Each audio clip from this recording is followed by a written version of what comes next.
بسم اللہ الرحمن الرحیم. عزیز طلبہ، جیسا کہ ہمیں کل بھی حروف تہجی عربی کے جو ہیں یہ پڑھے تھے، اور یہ آپ کو میں نے بتایا تھا یہ ٹوٹل 29 ورڈز ہیں. 29 ورڈز ہیں جن میں اگر یا کو ہم 2 دفعے پڑھیں گے تو یہ 30 ورڈز بن جائیں گے، اور ان کے مخارج یعنی ان کے نکلنے کی جگہیں 30 حروف کے یا 29 حروف کے نکلنے کی جگہیں یہ 17 ہیں. ٹھیک ہے، کتنی جگہیں ہیں؟ 17 ہاں جگہوں سے یہ الفاظ ادا ہوتے ہیں. یہ نکلنے کی جگہوں کو کہا جاتا ہے مخارج. یہ جمع ہے مخرجہ کی، خراجہ یخرج سے کسی چیز کا نکل جانا، اخراج ہو جانا.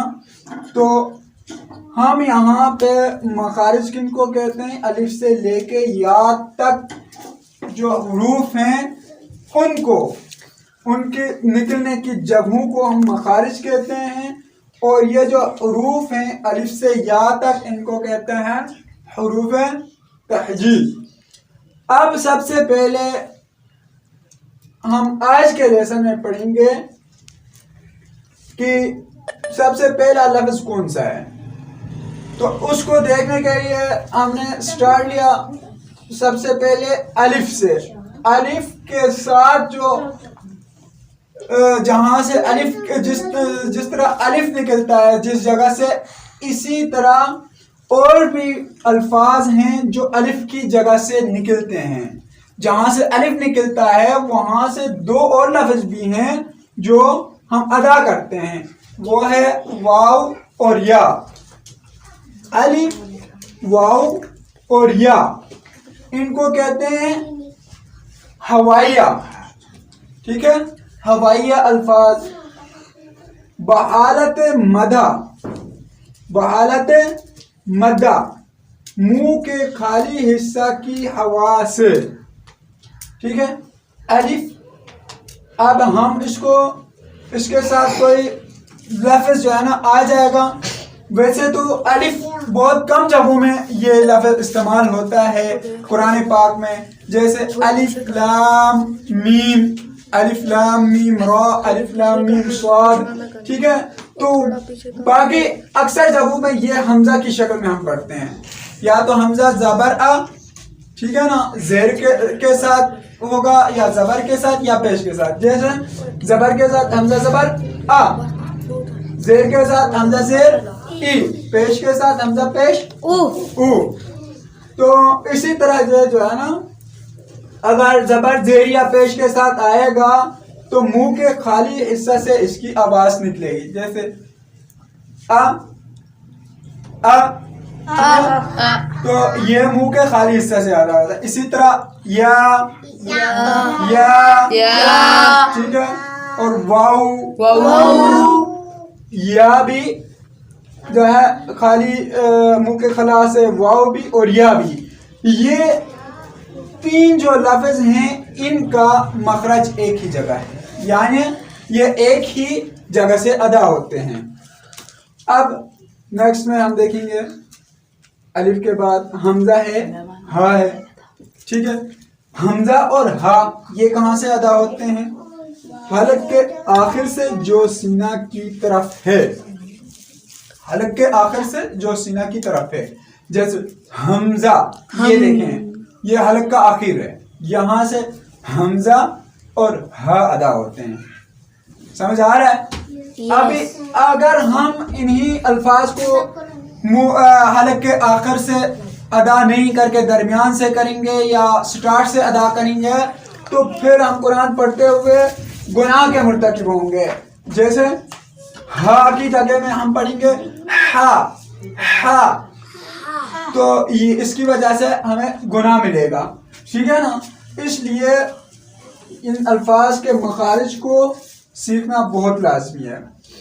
اب ہم دیکھیں گے اس کے بعد حمزہ ہا کے بعد کون سے لفظ ہیں؟ عین ہا. عین ہا کہاں سے ادا ہوتا ہے؟ حلق کے بیچ سے. حلق کا بیچ جب ہم یہ ادا کریں گے تو وائبریشن یہاں پہ درمیان میں ہوگی، مڈل میں ہوگی. ٹھیک ہے نا، اوپر یا نیچے نہیں ہوگی بلکہ کہاں پہ ہوگی؟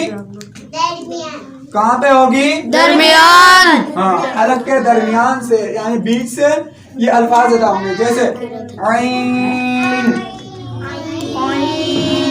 سارے مل کے پڑھو عین. اسی طرح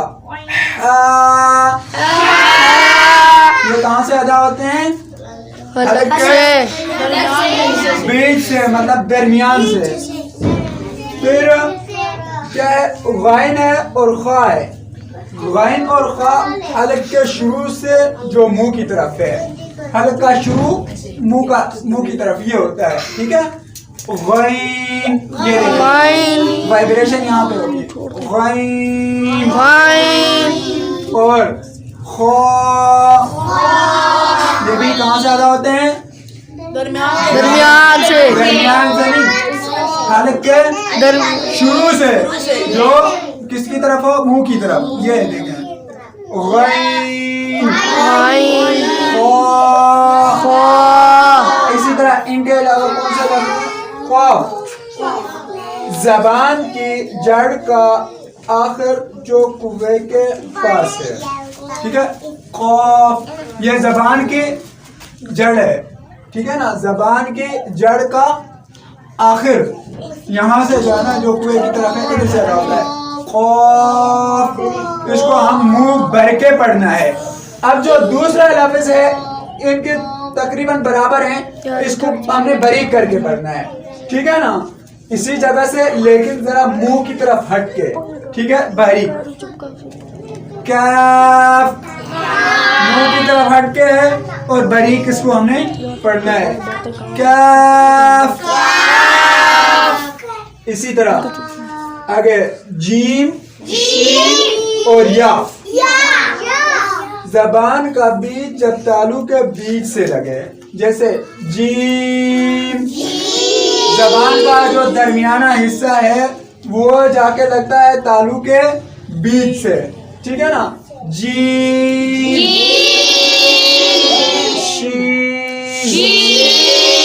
یا. انشاءاللہ کل ہم یہاں سے آگے پڑھیں گے کیونکہ الفاظ زیادہ ہوتے ہیں، ہمیں ایک ہی کلاس میں جو ہے نا یہ مشکل ہو جاتے ہیں. تو انشاءاللہ یہاں سے آگے ہم کوشش کریں گے کہ کل جو مخارج رہ گئے ہیں اس کو ایک ہی کل کی کلاس میں ہم کمپلیٹ کریں گے.